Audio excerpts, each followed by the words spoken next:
isa gooftaa miidhamniif dhukkubbiin koo baara dheeraa dadhabbii koofna gargaari anaafis dhiigni kee lolaafameera. Anis miidhama koon beeka maalan godha kan nama biraa odeessu lafti isaa kan xumuramneef hojii kootii dhufaatii kee kan tursu. Cawwee faayuu dhiireen qaba ammas harka keetii malee yaalamu. Yeroo baay'een qaba gooftaa maaloo yaadni kee naaf lakkaa'amu.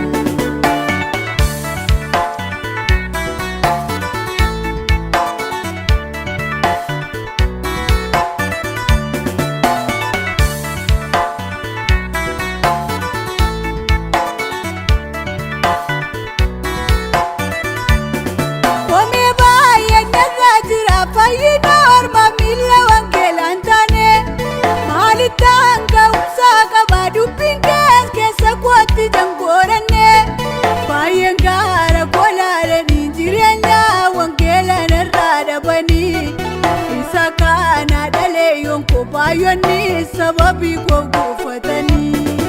Anis miidhama koon beeka maalan godha kan nama biraa odeessu lafti isaa kan xumuramneef hojii kootii dhufaatii kee kan tursu.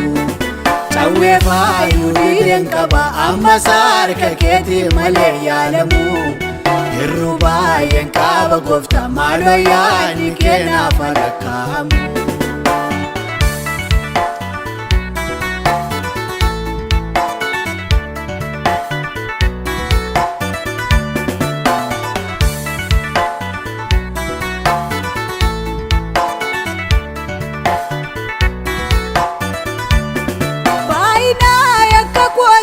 Booriyu fayyina koo kan daangessu sababii kootiif danqame humni kee inni duddattabaa jabeessu.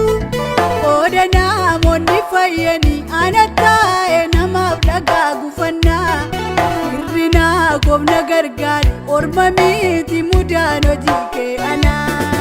Anis miidhama koon beeka maalan godha kan nama biraa odeessu lafti isaa kan xumuramneef hojii kootii dhufaatii kee kan tursu. Cawwee faayuu dhiireen qaba ammas harka keetii malee yaalamu. Yeroo baay'een qaba gooftaa maaloo yaadni kee naaf lakkaa'amu.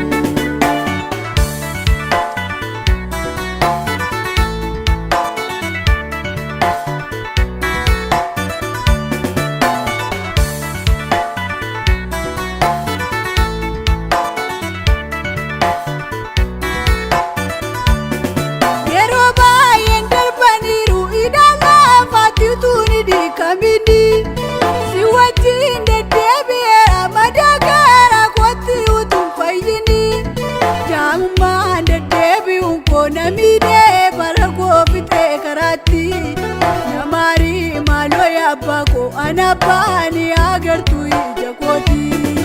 Anis miidhama koon beeka maalan godha kan nama biraa odeessu lafti isaa kan xumuramneef hojii kootii dhufaatii kee kan tursu. Cawwee faayuu dhiireen qaba ammas harka keetii malee yaalamu.